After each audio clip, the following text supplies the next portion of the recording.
জয় জগদীশ্বরী শ্রী শ্রী দুর্গা মায়ের জয়। সকলকে জানাই, মায়ের সমস্ত ভক্তদের জানাই আমার ভক্তিপূর্ণ প্রণাম। তো আজকে শুভ মঙ্গলবারে আজকে আমি মায়ের পূজার জন্য এসেছি। দেখো এখন বাজে সকাল 6টা বাজে, এখন মন্দিরে চলে এসেছি। তো মন্দিরে মাকে তোমাদের দর্শন করালাম। দেখো এই যে মায়ের মুখ আমাদের দর্শন করিয়ে এবার আমি ফুল তুলতে চলে এসেছি। এই যে আমাদের জবা ফুল গাছ, এখানে আজকে বেশ কয়েকটা জবা ফুল ফুটেছে। অন্যান্য দিন যেরকম ফুল ফোটে তার থেকে বেশ কয়েকটা আজকে ভালো ফুল ফুটেছে, তার জন্য জবা ফুলগুলো তুলে নিয়ে এবার সাদা ফুলগুলো তুলতে এলাম। তো সাদা ফুলও আজকে অন্যান্য দিনের তুলনায় অনেকটা বেশি ফুটেছে। দেখো অন্য দিন অল্প কয়েকটা ফোটে। কিছুদিন যাবৎ ছিল গাছটায় অনেকটা পোকা লেগেছিল, তো পোকা লাগার যে ওষুধ, সেই ওষুধগুলো আমি দিয়েছিলাম। দেওয়ার পরে পোকাগুলো ছেড়ে গেছে। ছেড়ে যাওয়ার পর আস্তে আস্তে এখন ধীরে ধীরে বেশ ফুল ফুটছে। তো বেশি কিছু ফুল হলে মায়ের অবশ্যই সেবাটা ভালো হয় বা দেখতে সুন্দর লাগে। এবার আমি জল নিয়ে চলে এলাম মন্দির পুছতে। যদিও গতকাল রাতে নৈবেদ্য দেওয়ার পর বা ভোগ দেওয়ার পর আবার মন্দিরটা পুছে তো রেখেছিলাম, কিন্তু তথাপিও আজকে যেহেতু বাসি মন্দির, সেজন্য আমি মন্দিরটা আবার পুছে নিতে চলে এলাম। জলের ভেতর কিছুটা আমি কর্পূর মিশিয়ে দিয়েছি, যাতে পোকামাকড় যাতে না বেশি একটা থাকে, যার জন্য কিছুটা কর্পূর মিশিয়ে নিয়েছি। পোকামাকড়গুলো কর্পূরের গন্ধে একটু দূরে থাকে। তো দেখো ভেতরটা মুছে নিয়েছি। মুছে নেওয়ার পর ফুলের ডালাটা ভেতরে রেখে দিয়েছি। রেখে দেওয়ার পর এবার বাইরের যে জায়গাটা, সেই জায়গাগুলো আমি মুছে নিচ্ছি। প্রত্যেকটা দিন এভাবে মুছতে একটু ভেতরটা বেশ একটু তেল ভাব হয়, যাতে দেখতেও সুন্দর লাগে। যার জন্য প্রত্যেকদিন তেল ভাব না হলেও কিন্তু মন্দিরটা তো মুছতে হবে। প্রত্যেকদিন না পুছলে তো হবে না। বাসি মন্দির যেহেতু, ভোগ দেওয়ার আগে, নৈবেদ্য দেওয়ার আগে, মাকে পুজো দেওয়ার আগে মন্দির পুছতে হবে। মন্দির পুজো দেওয়ার পর প্রসাদ বের করে দেওয়ার পর মন্দিরটা পুছে নিতে হবে।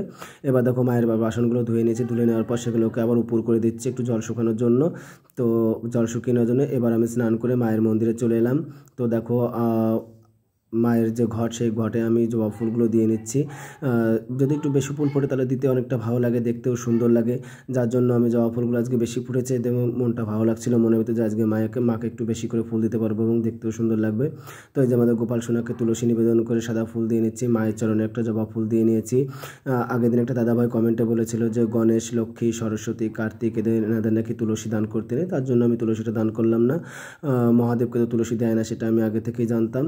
তো আমার ভুল ভ্রান্তি যেগুলো হবে তোমরা আমাকে শিখিয়ে দেবে বা জানিয়ে দেবে। আমি কিছুই জানি না মায়ের পূজার, যেটুকুনি জানি সেটুকুনি আমি তোমাদের পূজা করি। মায়ের কাছে যেটুকু ভক্তির প্রয়োজন, সে ভক্তিটুকু আমার নেই। যে ভক্তি সম্বল রাখতে হয় সেটাও আমার নেই। না জানি তন্ত্র মন্ত্র, না জানি সাধন, শুধুমাত্র মাতৃমন্ত্রে আমারই উপাসন। তো মায়ের মন্ত্র আমার কোনো কিছু জানা নেই, শুধুমাত্র যেটুকুনো পারি সেটুকুনই মন থেকে মায়ের ভক্তি করি বা পূজা করি। ভক্তি সম্পদটাও আমার ভেতরে নেই। তো অন্যান্য যেসব ফুলগুলো ছিল সেই সব ফুল দিয়ে মায়ের ঘটের চারপাশে সাজিয়ে দিচ্ছি দেখো। আর আমাদের এই যে মা, এই মায়ের মুখ দর্শন করে একবার যদি কোনো কাজে যাওয়া যায় তাহলে অবশ্যই সেই কাজটি সফল হবে। মা হলেন ভক্ত মঙ্গলকারিণী, ভক্তের মনোবাঞ্ছা পূর্ণকারী। তিনি ভক্ত, যে যে চায় মার কাছে মন থেকে সেটা মা তিনি দেন। কাউকে বিমুখ করে আজ অব্দি আমাদের মন্দির থেকে মা কাউকে পাঠাননি। তো এই জলের ভেতরে একটু গঙ্গা জল মিশিয়ে নিলাম। গঙ্গা জল মিশিয়ে নেওয়ার পর সমস্ত বাসনগুলোকে আবার ধুয়ে নিলাম। ধুয়ে নেওয়ার পর এবার আজকে একটু বাতাসাতে পুজো দিচ্ছি। আজকে মিষ্টি যেহেতু ঘরে ছিল, তথাপিও অন্যান্য দিন মিষ্টি দিই, তো আজকে যার জন্য একটু বাতাসাতেই পুজো দিলাম। তো এই যে মায়ের নৈবেদ্য মায়ের সম্মুখে দিয়ে দিলাম। গোপালের সম্মুখে দিয়ে দিচ্ছি, এবং অন্যান্য দেবদেবী যারা আছে তাদের নৈবেদ্য তাদের সম্মুখে দিয়ে দিচ্ছি। দিয়ে ভোগ নিবেদন করতে হবে, কিন্তু নিবেদন কীভাবে করতে হয়, কোন মন্ত্র দ্বারা, সেটাও আমি জানি না। আপনারা যদি জানেন তাহলে আমাকে অবশ্যই কমেন্টের মাধ্যমে জানিয়ে দেবেন।